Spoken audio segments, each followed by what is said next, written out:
نحمده ونستعينه ونستهديه ونستغفره ونعوذ بالله من شرور أنفسنا ومن سيئات أعمالنا. من يهده الله فلا مضل له ومن يضلل فلا هادي له. أشهد أن لا إله إلا الله وحده لا شريك له. أشهد أن سيدنا محمدا عبده ورسوله.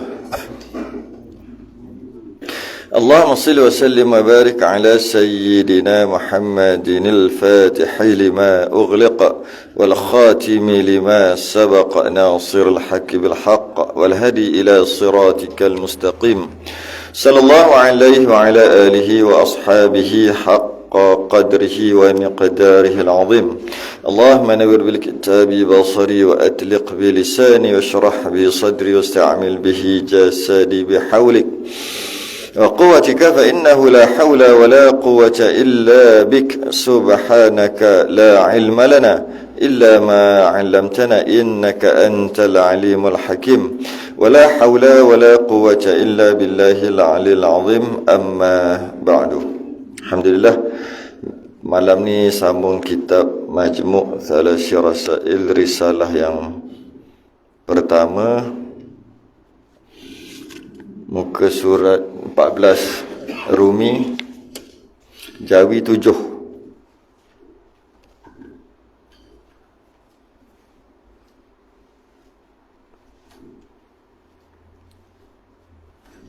Muka surat 7, 4 daripada bawah. Itu kalau Jawi.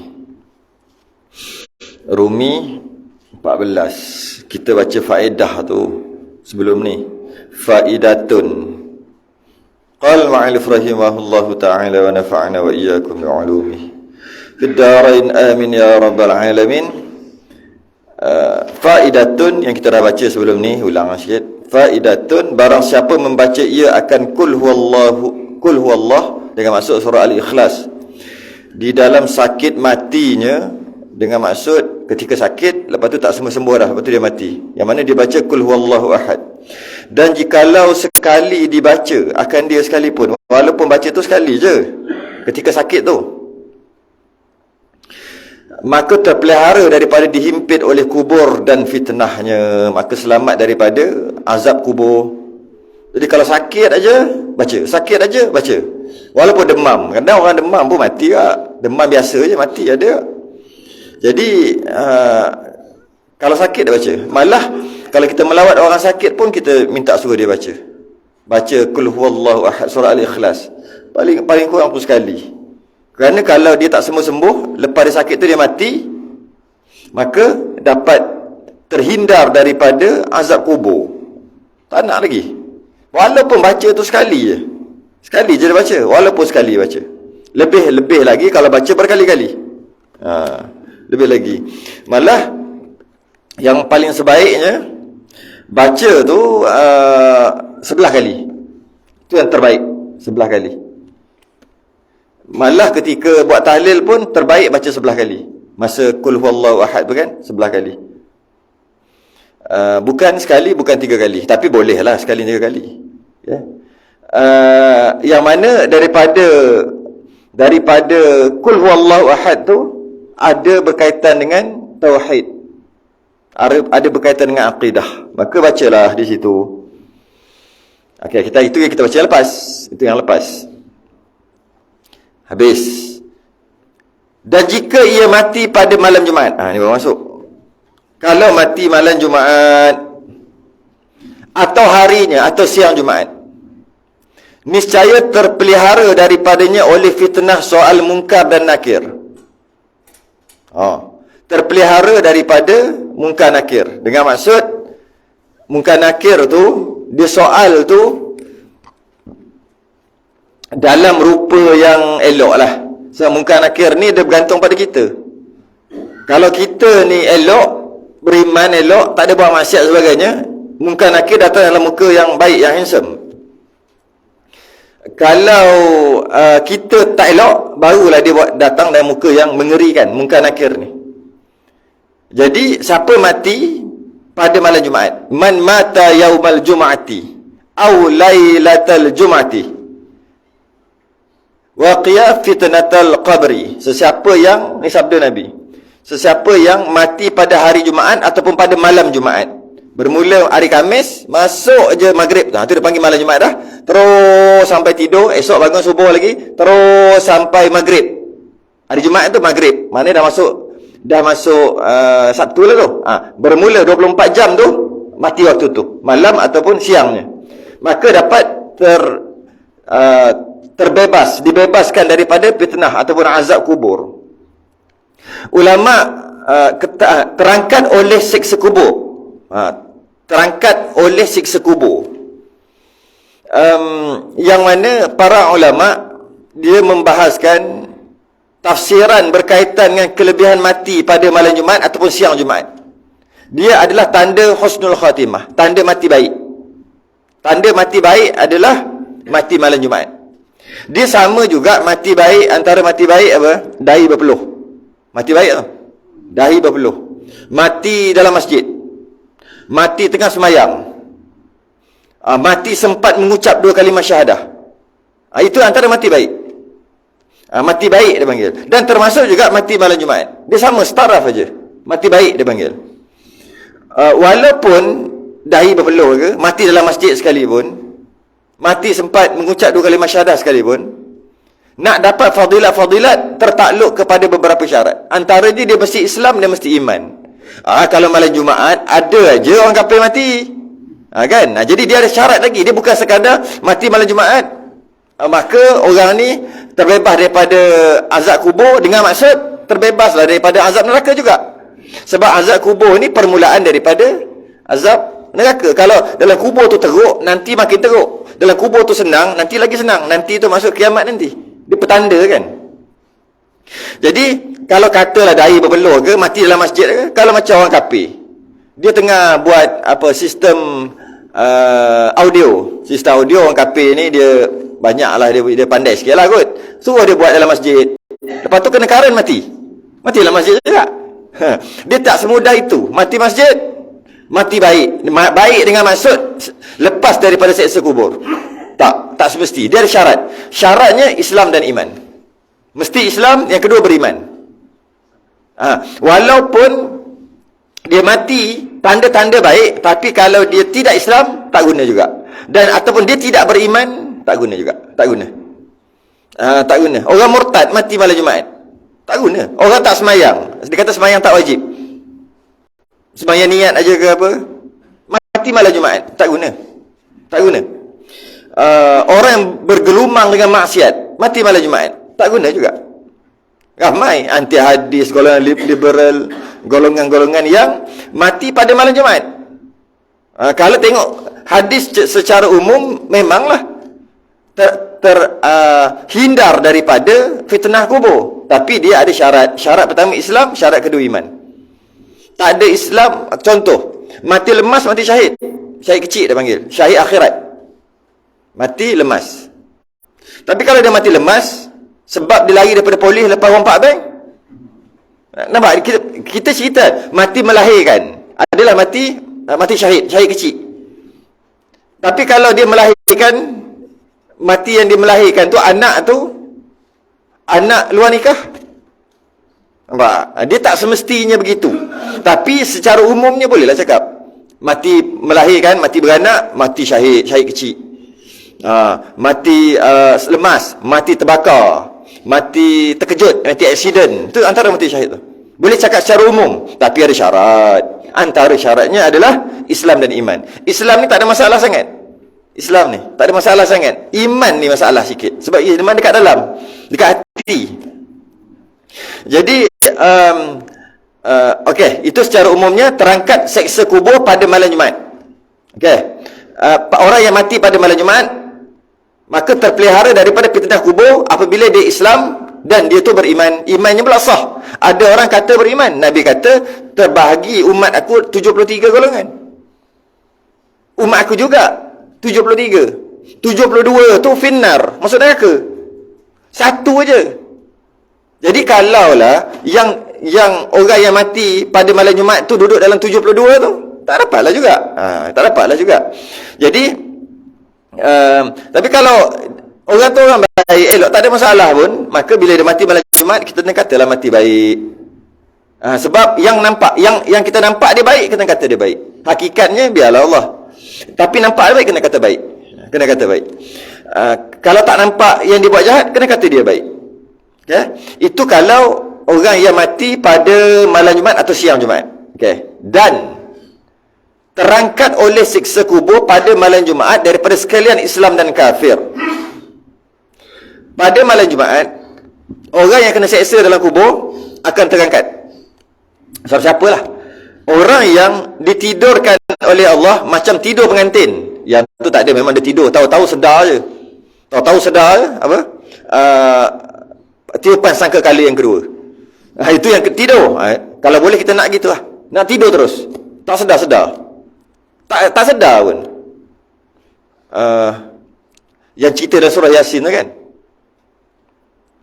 Yang mana sedar-sedar dia terkejut. Siapa yang bangkitkan kami daripada kubur ni? Siapa yang bangkitkan kami? Dia kena Allah. Dah kiamat. Rupanya. Kalau boleh macam tu. Kita minta begitu. Kalau nak minta duduk dalam kubur, memang ada dalam nikmat-nikmat kubur. Tapi ada juga ditidurkan. Rasanya lagi baik ditidurkan terus kan?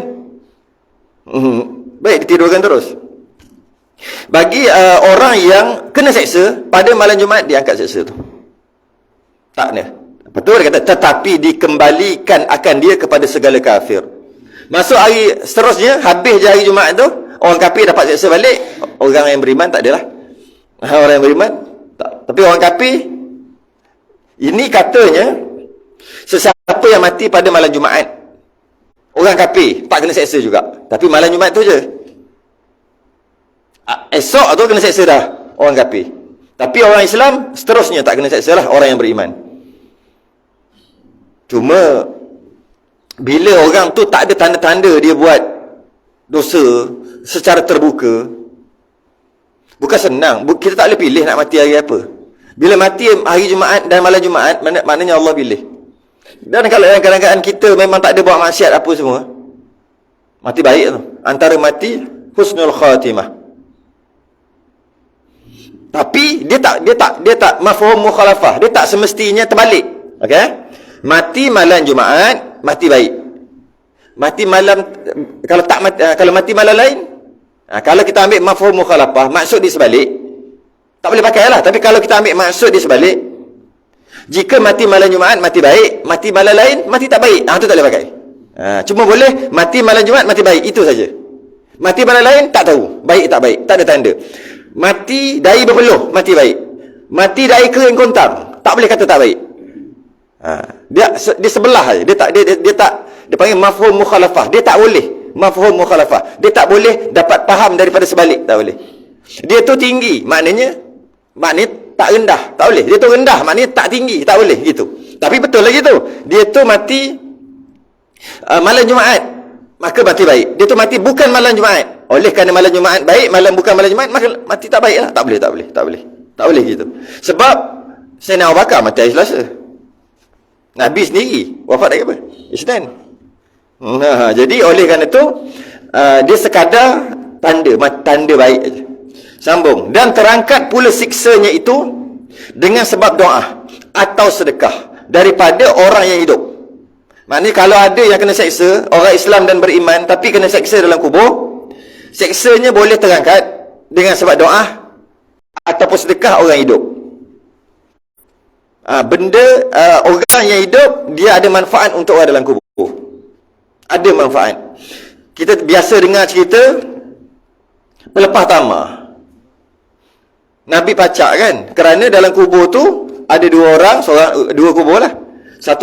Dua-dua kubur kena seksa penghuni. Satu kerana mengadu domba, satu kerana tak istibrak kencing, dia tak basuh dengan betul. Maka dia diseksa. Nabi pun patahkan pelepah tamah, pacak. Kalau Nabi kata, mudah-mudahan dengan bertasbih, berzikirnya pelepah tamah, orang dalam kubur tu ringan sikit. Kalau pelepah tamah pun boleh meringankan sikit, kalau baca Quran, berzikir, doa lagi lah. Sedangkan pokok tu pelepah tamah tu tak doa pun untuk orang dalam tu.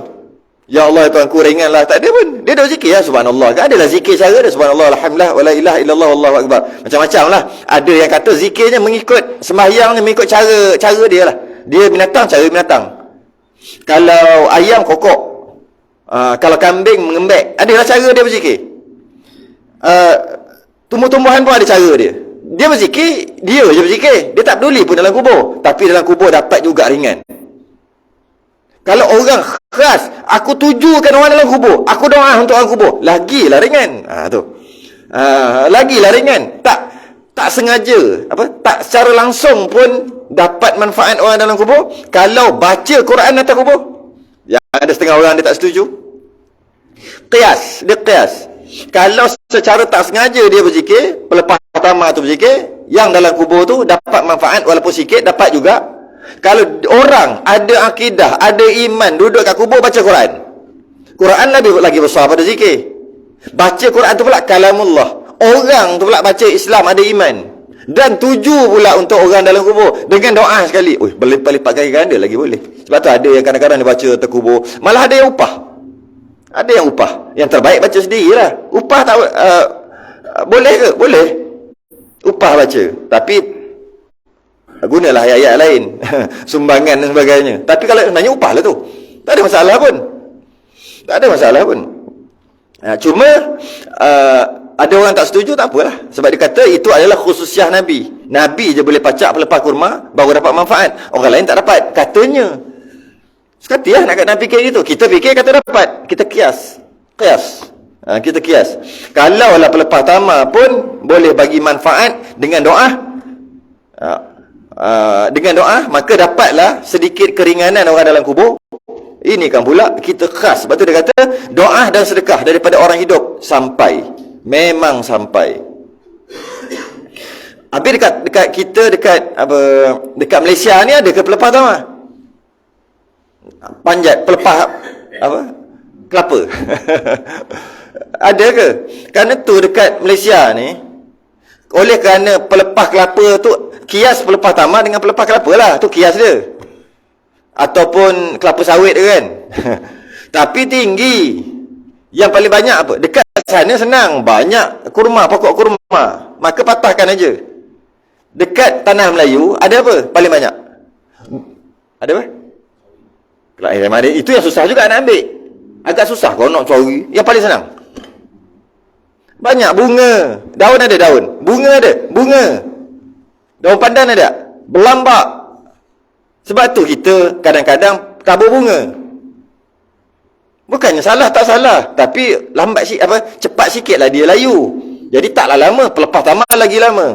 Habis itu je yang ada. Kalau nak pergi ambil sawit ke, nak pergi ambil kelapa ke, kan panjang cerita. Boleh ambil. Pacak. Nak pacak pun. Tapi kita yang paling banyak sekali waktu tu apa? Kan banyak bunga-bunga sambil-sambil berjalan. Bawa jenazah tu petik gitu. Lepas tu pula dia mesti hidup lah. Bunga tu mesti hidup. Pelepah tu mesti hidup. Sebab Nabi kata mudah-mudahan sebelum dia tu layu, sebelum dia tu kering. Bila dah kering dia mati. Bila mati tak adalah berzikir dia. Jadi bunga berapa hari je boleh tahan. Jadilah daripada nak pergi panjat pokok kelapa. Kalau rajin pergi lah. Macam tu je. Yang senang itu. Lepas tu dia buat daun pandan. Daun pandan berlambak belakang rumah dululah. Berlambak buat aja. Lepas tu pula diwangi kan. Kenapa wangi? Kan dia buang air wangi kan. Malah ya sebab tu apa guna kita kalau orang selalu mandi jenazah, mesti ada air mawar. Kabar barus tu masa nak mandi, air mawar. Kita tahu air kabar barus untuk nak buang bau hanyir ataupun bau mayat tu lah. Nak cover bau tu supaya orang tak mengata. Tu guna kabar barus. Supaya orang tak mengata. Mati-mati busuk bau kan, rosak. Dia punya kenangan dengan dia tu habis rosak sebab kata busuk. Jadi nak tutup dengan kapur barus. Tak apalah, itu kita faham. Habis kalau air mawar buat apa? Air mawar bukan untuk mandi sebenarnya. Air mawar bawa dalam bekas, bawa pergi kubur untuk tuang. Nak wangikan kubur tu. Kenapa pula wangi? Kias juga malaikat rahmat. Dia suka, malaikat ni suka wangi-wangi, tak suka busuk-busuk. Maka kita tuang air tu sambil-sambil nak mengkejapkan kubur ni. Kalau kita pergi seminggu pada tempat tanam, dia akan merekah. Jadi nak kejap. Bila merekah, bimbang, takut keluar bau. Maka bubuh air. Alang-alang buah air, boleh air wangi. Kenapa? Kita pun seronok bau wangi dan malaikat suka wangi-wangi. Semua kias. Dia tak ada nafsu yang straight, tak ada, dia semua kias. Kias. Orang yang tak nak pakai kias, itu yang masalah. Malah kita payah nak bubuh daun-daun, nak bubuh daun pandan, nak buat wangi-wangi, nak bubuh bunga-bunga, payah. Macam mana? Terus tanam pokok. Pokok apa? Pokok selasih tu, pokok raihan tu, pokok kemangi. Orang dulu tahu lah kemangi panggil. Atau pokok kemboja tu besar tak? Kemboja pun orang tanam juga. Tapi yang biasa kecil-kecil ni, yang tanah atas kubur tu, macam pokok selasih lah biasanya. Pokok selasih tu yang dia boleh buat boleh minum tu, dia punya biji tu. Kita tanam pokok, apa nama pokok tu? Rendang pokok yang rendang, pokok puding kan. Pokok biasa orang tanam pokok apa lagi? Tanjung Tanjung besar. Dia macam ni. Pokok dia bukan pokok berjenis kayu. Dia pokok jenis rendang tu. Kalau pokok jenis kayu besar tu nak tanam atas kubur, itu tanam tepi kubur. Yang atas kubur sebab Nabi pacak. Okey, lama tahan. Mungkin berapa? Lepas berapa lama nak kering? 2 minggu, 3 minggu. Lama lah, sebulan saya silap. Okey. Bunga 2-3 hari je. Kita bukan rajin sangat. Kita terus tanam pokok. Takkan nak tanam pokok besar kat atas tu. Tanamlah pokok yang lalu tu lah. Yang nama apalah pokok tu. Yang saya tahu pokok kemangi yang panggil. Pokok raihan ada panggil. Ada panggil pokok selasih. Ada orang panggil pokok puding. Pokok kemboja pun ada jugalah. Boleh jugalah. Dia buat macam penanda nisan tu. Bukan nak buat sangat pun. Dia tak payahlah kita nak pacak lepas pacak. Terus tanam. Settle masalah. Macam tu lah. Gitu. Sebab tu lah. Dalam kitab dalam kitab Fathul Mu'in bincang tentang membuang bunga-bunga ataupun pokok-pokok, mencabut pokok-pokok yang diletakkan di atas kubur, hukumnya haram. Tak boleh. Buang yang ada atas tu. Kalau orang letak bunga kan, bunga tu tak kering lagi, dia buang, tak boleh. Sebab menyekat rahmat sepatutnya dapat dekat dalam kubur, kita pergi buang. Macam tu juga pokok yang ditanam, tak boleh cabut. Yang boleh cabut hanya yang tumbuh sendiri. Dia tumbuh sendiri boleh cabut. Tapi kalau ini orang tanam ni, tak boleh. Orang ni maksud tuan dia lah. Tuan dia maksud tuan. Waris. Tuan ni dah masuk dalam kubur. Waris yang tanam, waris je boleh cabut. Yang tanam tu. Orang lain tak boleh cabut. Kecuali macam rumput, dia tumbuh sendiri lah. Yang tumbuh sendiri tak apa. Cabut. Kalau tidak, semak pula. Lalang-lalang apa. Tapi kalau orang tanam tak boleh. Hukumnya haram. Haram ni dosa. Sebagian ulama' dan kitab Fathul Mu'in ada cerita benda ni. Memberhentikan hak mayat daripada menerima rahmat, tiba-tiba dia cabut, tak terima. Hati-hati kat situ. Apa lagi? Habis. Dan setengah daripada pekerjaan hari kiamat.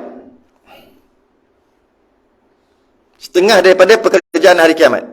Maksudnya yang wajib beriman tadi. Kita tengah belajar berkaitan dengan wajib beriman dengan hari kiamat. Antara mula-mula beriman dengan hari kiamat adalah beriman mati dulu. Beriman kita ni akan mati. Satu. Kemudian beriman lepas mati masuk kubur. Dengan masuk kubur tu ada azab kubur. Masuk azab kubur tu bukan azab dalam kubur. Ingat air dulu tak? Azab kubur tu maksud kita pergi ke satu alam yang lain. Dia panggil alam barzakh. Yang bukan semestinya dalam kubur. Dalam kubur tu bukan. Sebab kalau dalam kubur, untunglah orang yang mati-mati tak ada kubur. Hancur lebur. Dia tak ada. Tidak faham gitu. Jadi dia pergi ke alam barzakh. Tak tahu. Tak ada orang pergi yang balik-balik. Tak ada. Jadi tak boleh nak bagi tahu macam mana. Kalau ada yang balik, aku tadi pergi alam barzakh. Baru balik ni. Boleh kita tanya dia. Tapi tak ada orang yang nak pergi. Pergi tak kembali. Pergi terus pergi. Maka kita kata gitu je lah. Duduk alam barzakh. Itu. Kemudian apa lagi nak percaya? Ada munkar nakir. Tadi sebut dalam kubur. Soal dalam kubur. Kemudian ada apa lagi? Kalau hari Jumaat, malam Jumaat, niscaya dia akan terlepas daripada fitnah. Kemudian Habis kat situ. Okay. Dan setengah daripada pekerjaan hari kiamat. Lagi, apa dia? Yang ini, bila dah habis alam kubur, bangkitlah. Hari kiamat lah. Hari kiamat pula. Jadi maknanya, beriman dengan hari kiamat, bukan semata-mata hari kiamat. Dalam kubur lagi kena percaya dah. Dalam kubur. Cuma orang yang tak percaya pada azab kubur, khilaf ulama. Ada ulama kata tak kafir. Tapi kalau dia, ada ulama kata kufur, sebab dia termasuk dalam hari kiamat. Dia tak percaya azab kubur. Tapi kalau tak percaya hari kebangkitan, kufur. Sepakat. Azab kubur ni ada khilaf. Tak percaya azab kubur, tak percaya. Hari kiamat nanti, maksudnya dibangkitkan, tu percaya. Maka dosa besar lah. Sebagai ulama kata dosa besar. Tapi tak kufur. Sebagian kata kufur juga. Sebab dia permulaan daripada hari kiamat. Tapi kalau tak percaya kepada hari kebangkitan, tak payah cerita lah. Maliki yaumiddin. Dah kat situ pun dah ada dalam Fatihah kan. Jadi maka dia tak percaya, habis lah. Itu tak ada khilaf. Kufur. Tak percaya hari bangkit. Okay? Dan setengah daripada pekerjaan hari kiamat itu dikira segala amal makhluk dan balasannya baik dan jahat. Kira. Apa yang kita buat baik dikira, apa yang kita buat jahat pun dikira. Surah apa tu? Sebesar zarah. Dikira sama ada baik ataupun tak baik. Thumma innakum yawmal qiyamati 'inda rabbikum takhtasimun.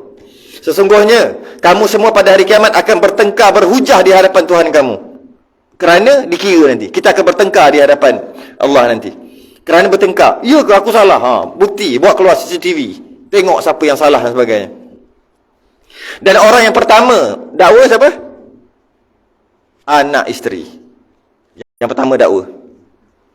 Kalau ada salah lah. Kalau tak ada salah nak dakwa apa? Kalau ada salah, bapa ada salah, yang paling pertama dakwa anak isteri. Yang kata duk sayang-sayang lah. Salah cara sayang, maknanya dosa lah. Ada caranya. Sayang tu. Salah cara sayang, maka mereka yang akan dakwa nanti. Mereka akan dakwa. Cuma kita biasa kutunggumu di pintu syurga. Alah, boleh percaya. Diorang yang pertama dakwa. Anak isteri. Yang pertama sekali dakwa. Jika ada salah yang suami buat, yang ketua buat, mereka akan dakwa dulu. Sekarang tak nampak lagi azab neraka, tak nampak lagi kenikmatan syurga. Kalau dah nampak azab neraka, waktu tu tak kira siapa. Ada baru ni, ada orang mati lemas, time banjir kan. Dia tolong. Dia singgah je. Dia on the way, pergi mana, nak balik mana, jauh, dia singgah. Dia tengok, dia singgah saja nak tengok pantai kejap. Lepas tu ada orang lemas. Kalau dia tak berhenti, tak ada apa-apa pun. Dia bukannya orang mandi apa. Nah, dia singgah kejap. Sambil tengok, lenguh-lenguh badan. Ada orang lemas. Dia pergi tolong. Dia pergi tolong. Orang yang lemas tu, dia tarik orang yang tolong tu. Sampaikan, dua-dua mati. Kalaulah dia buat diam je. Orang yang tolong tu boleh, ada cara dia. Dia tak kira dah. Dia akan tarik sampai tenggelam. Dia akan tarik. Sebab tu hati-hati nak tolong orang lemah ni. Dia tak kira dah. Dia akan tarik orang yang tolong. Aku nak tolong, mana tolong. Okey. Dah sampai dekat, dia tak kira, dia tarik kita. Sampai ke dalam. Janji dia naik ke atas. Itu baru lemas. Ini tengok neraka weh. Yang tarik tu, silap-silap, katalah isteri dia lemas. Anak dia lemah. Anak tarik bapak.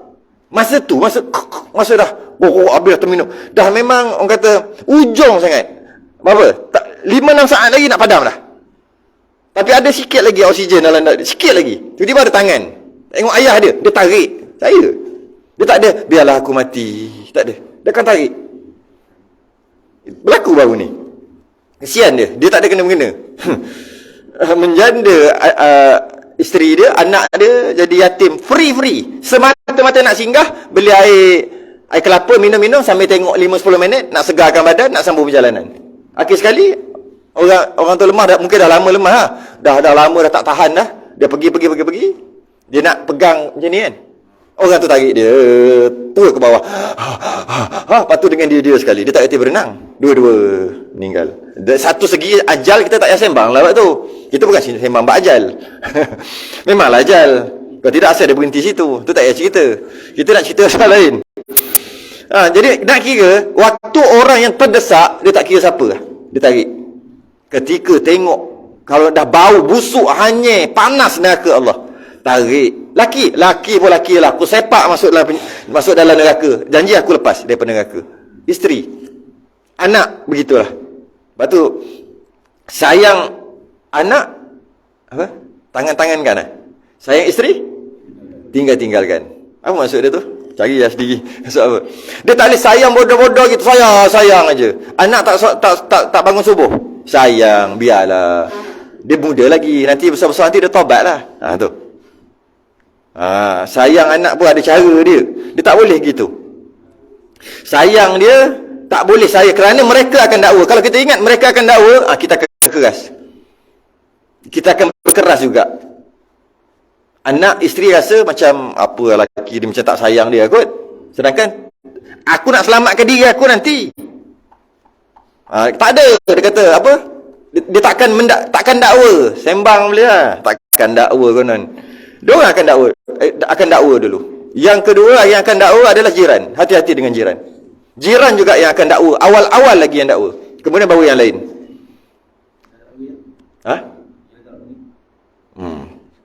Kena itulah. Tak boleh, takkan nak bergaduh kot, kan? Buat cara mula-mula dah buat cara mulut masuk cakap. Kadang-kadang buat cara mulut ni, bercakap ni dah berbuih dah. Berbuih dah. Berkecik-kecik dah hilio. Tak boleh tak? Dah tak boleh apa, maka kita lepas. Tapi jangan lupa buat cara, dia panggil dakwah bil hal pula.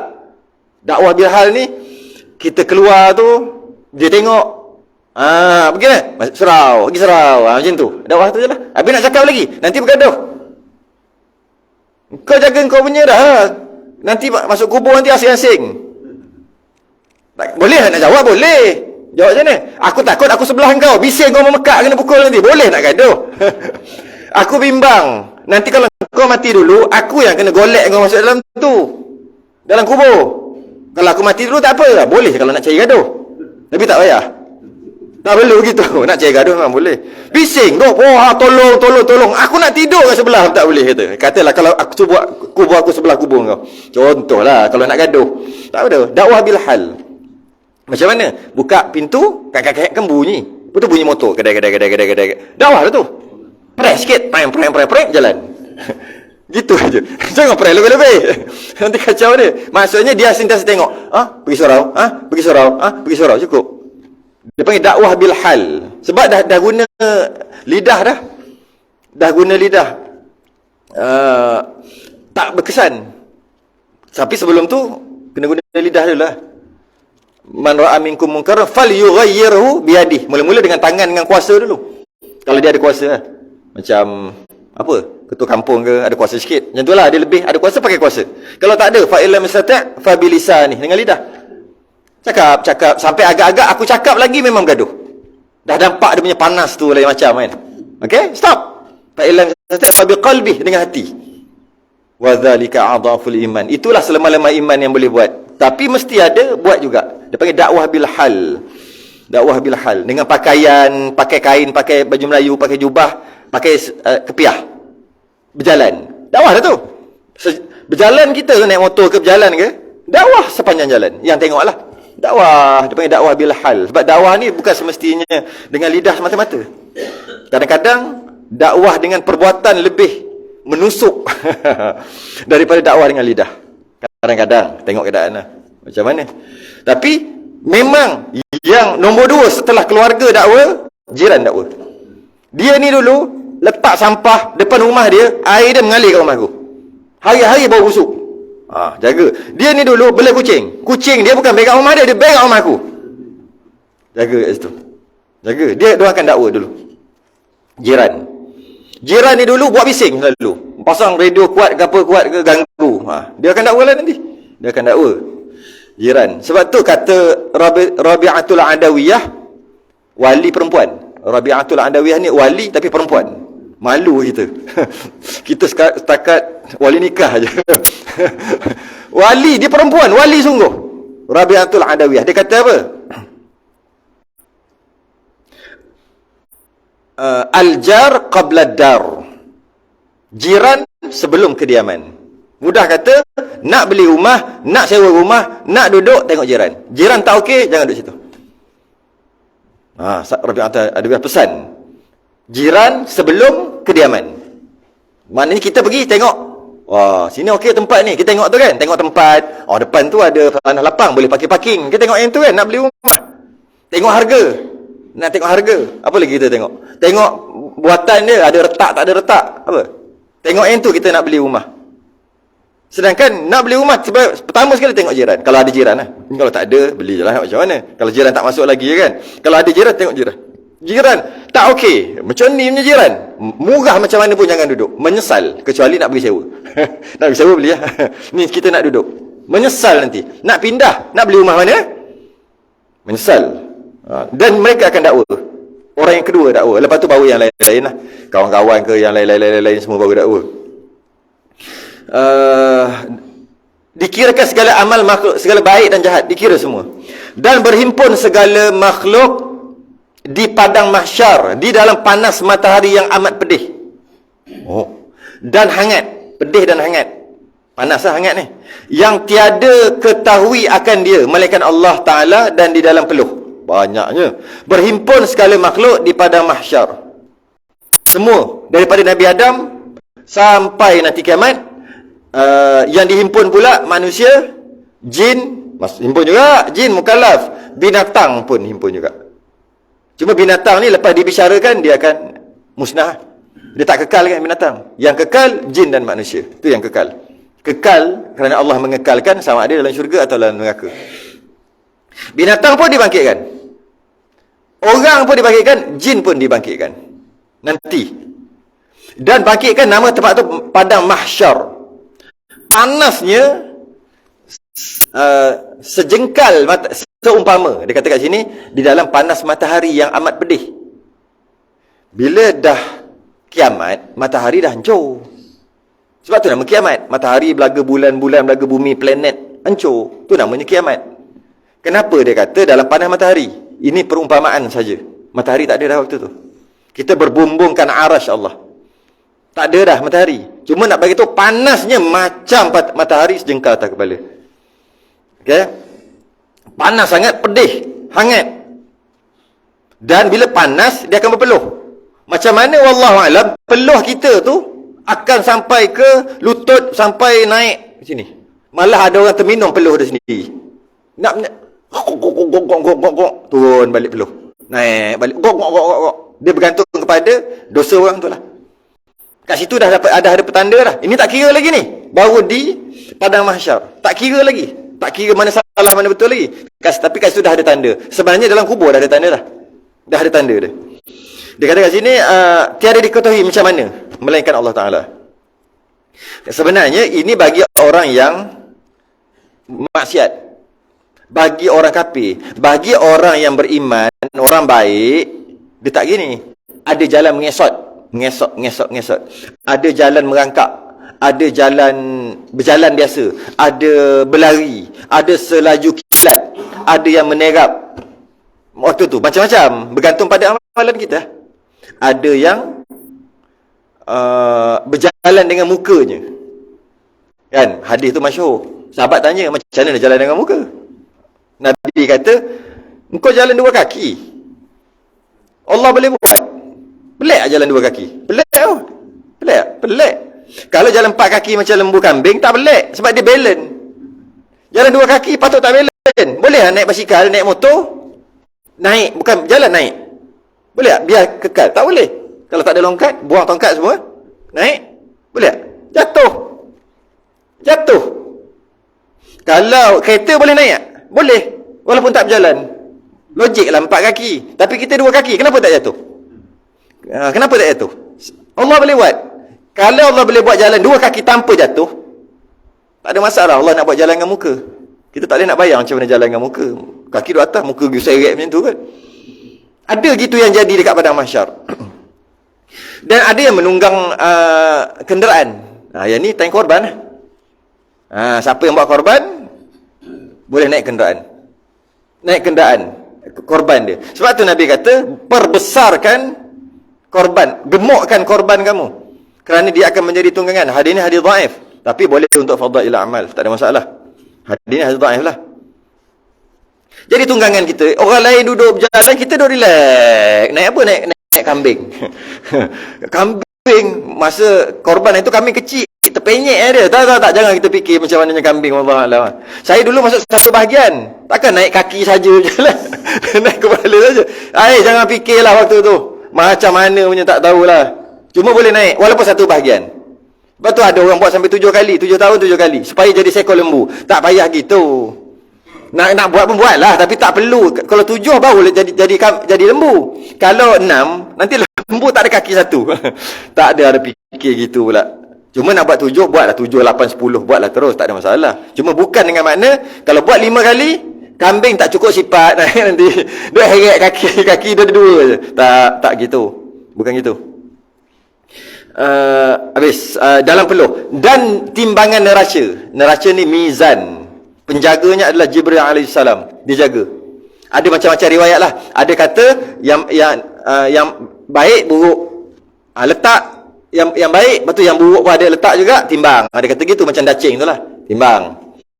Ada yang kata bukan gitu. Bukan timbang gitu. Macam mana? Dia macam biasa je. Ambil bubuh. Dia macam Bluetooth. Bluetooth kan tak payah gitu. Letak je dia. Okey, berapa berat pahala, berapa berat dosa. Letak aje. Ada kata gitu. Ada kata 2. Itu untuk bayangan aja. Kalau 2, ada kata gitu. Sebab ada hadis lain yang mana apabila sama berat, Nabi ambil serban dia. Ni umat aku. Ambil serban, letak. Berat belah ni. Padahal dia sama berat.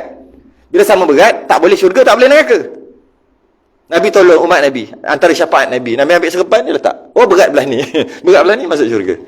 Jadi maknanya ada 2 lah. Tu ulama khilaf lah. Macam mana mizan ataupun neraca tu. Macam mana. Ada kata tak gitu. Dia satu je. Letak buku. Kan dapat buku. Apa? Dalam surah Waqiah tu cerita kan. Ashabul shimal, ashabul yamin. Ashabul shimal golongan kiri. Terima buku catatan daripada tangan kiri. Ashabul yamin terima buku catatan tangan kanan. Kan buku catatan terima. Ambil buku catatan tu. Letak aja. Betul dia kira. Terus kira digital. Takkan duk pakai lama lagi. Begitulah. Tapi tak kisah kan macam mana pun.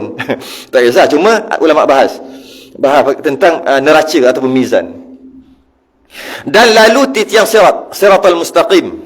Lalu sirat, jalan ataupun jambatan boleh kata mustaqim, lurus.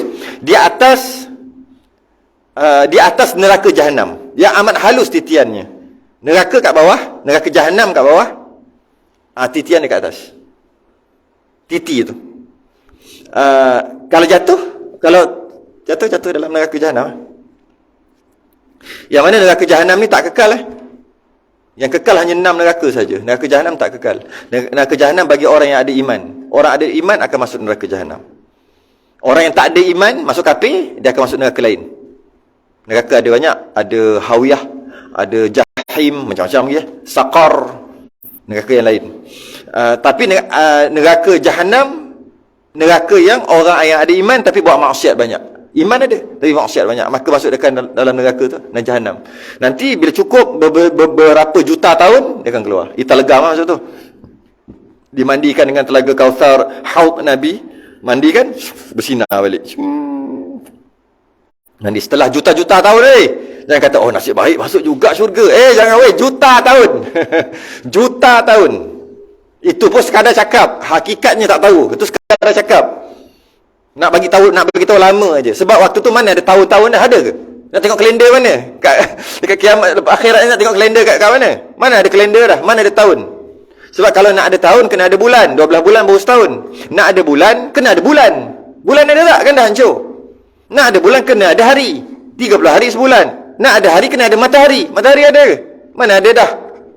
Habis tu yang ada tahun-tahun, sejuta tahun tu nak bagi tahu lama je. Bukan ada matahari betul, pusing, tak ada dah. Dah nama kiamat.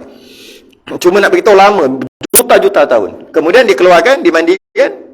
Jadi elok balik, dimasukkan ke dalam syurga dengan syarat ada iman. Ada tiket syurga, ada iman. Ada tulis ahli nar dekat dahi.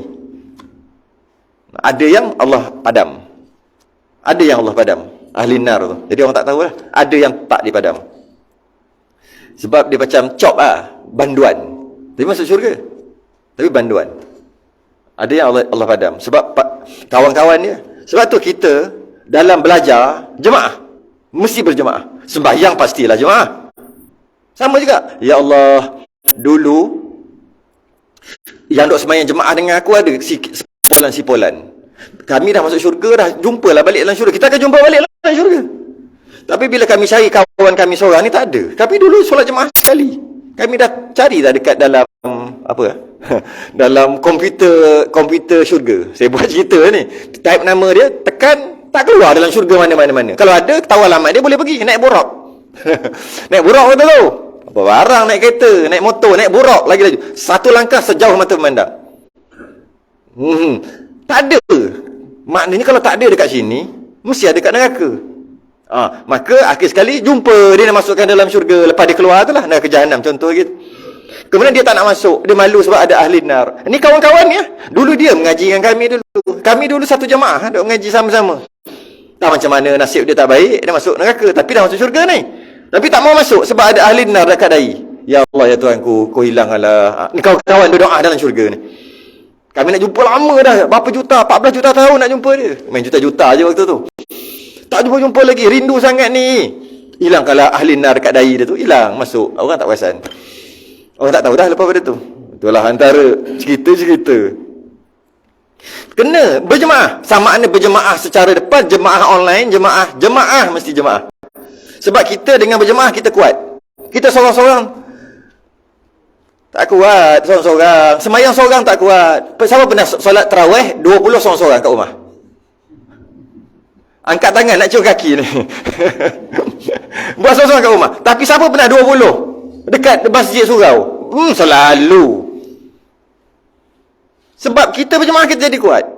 Apa-apa sajalah. Apa-apa je. Baca Quran, tadarus. Siapa pernah baca tadarus? Pernah. Siapa pernah khatam dekat rumah sendiri-sendiri? Duk belek benda lah ni. Perak. Bukan belek. Bukan belek Quran. Duk belek benda lah ni. Bangun celek ambil. Hari ni apa cerita? Wah, banyak mesej semalam. Orang ni tak tidur ke dalam geruk ni? Bangun tidur tu, patut fikir subuh dulu. Fikir benda ni dulu. Kalau buka Quran ke baca ke apa, tak ada makna lah. Tapi kalau ramai-ramai, macam buat tadarus ke apa kan, boleh pula baca. Buat khatam Quran ke, boleh pula. Begitu kan, nak belajar pun sama. Belajar seorang-seorang ni dia makin lama makin lemah. Dia kena belajar beramai-ramai. Semua berjemaah. Kerana Islam adalah umat berjemaah. Semua jemaah. Dia tak ada seorang-seorang. Aku seorang-seorang aku aja. Aku tak kacau orang tak kacau aku. Dapat semayang, dapat puasa, dapat zakat, dapat pergi haji, semua seorang-seorang tak kacau orang. Tak ada gitu. Dia mesti ada. Mana amal ma'ruf nahi munkar? Nahi munkar. Bila nahi munkar, mencegah kemungkaran. Nak cegah munkar siapa? Orang lah. Kan ada kena mengena dengan orang. Dia tak boleh seorang-seorang. Dia mesti akan didakwa kalau seorang-seorang. Tak boleh. Dia umat yang berjemaah. Kita ni umat yang berjemaah. Umat Islam ni. Bukan umat seorang-seorang. Jadi, yang dapat menyelamat yang dapat menyelamatkan doa mereka adalah orang yang semayang jemaah sekali, belajar sekali, mengaji sekali. Berjemaah sekali. Mereka tu akan tanya nanti dekat syurga. Jadi dekat neraka jahanam, bawah neraka jahanam, atas tu titian. Yang amat halus titiannya. Dia kata, daripada rambut. Halus daripada rambut. Orang dulu selalu sebut, rambut belah 7. Dia bukan nak cakap belah 7. Nak bagi tahu halusnya. Rambut ni dah halus dah. Belah 7 lagi halus. Dia mereka bukan belah 7. Tapi kita katalah belah 7, tak ada masalah lah. Belah 7 pun belah 7 lah. Halus tu. Tapi kejap. Halus ni bagi orang yang bergantung pada orang. Kalau orang tu orang beriman, beramal soleh, dia punya jadi highway. Laju macam kilat. Para sahabat laju macam kilat. Highway. Tapi tengok, ada orang tu yang dia adalah cukup-cukup makan. Sebab dia punya amalan pun cukup-cukup makan. Tergelecoh gedish. Terplay on habis. Jatuh. Ada orang amalannya, imannya, maka hebat, maka besar jalan. Relax. Ada yang berlari. Boleh berlari. Bila boleh berlari, besar jalan. Dia bukan semata-mata kecil ataupun lebih halus daripada rambut tadi, itu bagi orang yang amalan dia sekadar tu lah. Sekadar tu, maka boleh jalan atas tu. Takut jatuh lah. Yang kat sini yang ada setan pencangkuk syaitan, cangkuk datang daripada bawah, kup tarik tu, kup tarik. Nak bayar macam mana tak tahu. Ada setan duk cangkuk geng dia. Ni geng aku dekat dunia dulu, cangkuk tahu-tahu jatuh. Dan ada riwayat kata anak isteri tadi, kita dah nampak syurga. Sebab kalau lepas daripada titian sirat, syurga dah nampak lah, cantik, dah nampak gitu. Tahu-tahu ada orang pegang kaki. Siapa pula ni? Macam kenal, kita legam dah. Isteri aku ni dekat atas dunia dulu. Tarik. Ya Allah, kau ambil lah hak kami dekat orang tua ni. Hak kami dekat orang tua ni. Dia tak bagi hak kami di atas dunia. Dia biar je kami buat salah dan sebagainya. Ambil kat dia sekarang juga. Aku tarik masuk sekali. Risau dengar cerita, memang risau. Jatuh. Cuma kalau jatuh dah ke Jahannam, tengoklah, dibakar sehingga habis dosa. Lepas habis dosa, dikeluarkan balik. Bakar untuk habiskan dosa. Neraka yang lain 6, neraka 7, 6 yang lain kekal selama-lamanya. Sil terus. Masuk semua, sil lepas kiamat tu. Sil. Tapi neraka Jahannam tak sil. Sebab dia seorang keluar, seorang. Bergantung pada berapa banyak dilanggar perintah Allah, lama dia masuk.